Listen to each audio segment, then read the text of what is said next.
with your mindset, let's just say you lost everything. I did. How would you start? Oh, you did? I lost over $100 million. Yeah, how would you start over? Like, So he said, how would you start over if you lost everything? What was your mindset? First mindset that I had was to understand my values, right? And I soul searched and said, how am I going to redo this, right? And I said to myself, gratitude. From now on, I'm going to look at everything as I get to do it. I'm thankful for it. I find the light, the love, the lessons in everything.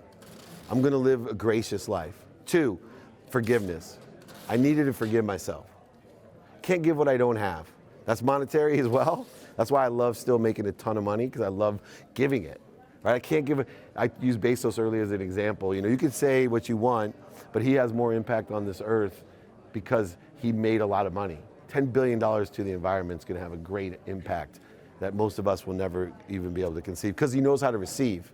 But forgiving yourself is crucial, because if you're out there trying to be what you must be, right, as a self-actualizing person, if you are then you better be able to forgive yourself, because if you're trying to be what you must be, and you must be what you can be, you're gonna make a shitload of mistakes. And if you're not forgiving yourself, you're gonna create more baggage that's gonna slow you down, more weights on your back, instead of taking weights off. Forgiveness. 3rd, accountability. So I was never accountable. I was always living in blame, shame, and justification. Even when I had super success, blame, shame, and justification for everything. I thought I was in control. The irony or the duplicity or the counterintuitiveness of accountability is accountability actually gives you the most control in your life. When you know, what did I do to attract this to myself, and what am I supposed to learn from it? Everything becomes light, lessons, and love when you're asking yourself, what did I do? And don't confuse liability and responsibility with accountability. Liability has nothing to do with accountability. You text behind me and you slam your car into me, I'm gonna call my insurance company and tell them you're liable under California driver's code, whatever it is. But I also, not telling the judge, I'm gonna sit at home and go, what did I do to attract this, and what am I supposed to learn from it? You see the difference between liability, responsibility, and accountability. Accountability gives you the most freedom in the world. When you know that you're accountable for everything, you have the most freedom ever. Forgiveness gives you peace. Gratitude gives you happiness and perspective.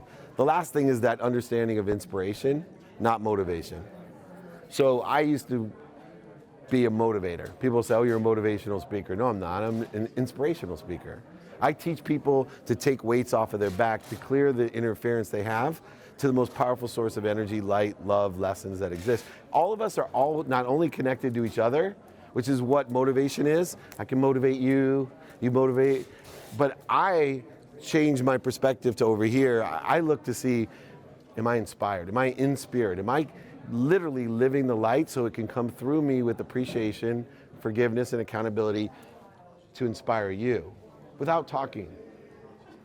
Shit happens, you know, without talking. This guy flew out to my office. I don't know how this happens. It's just inspiration.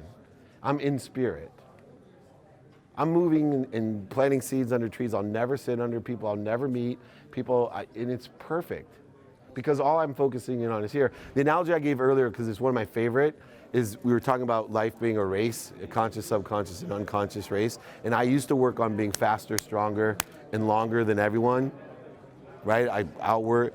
And once I realized that that wasn't where I should have my focus should be on lessening the interference or corrosion or the weights on my back.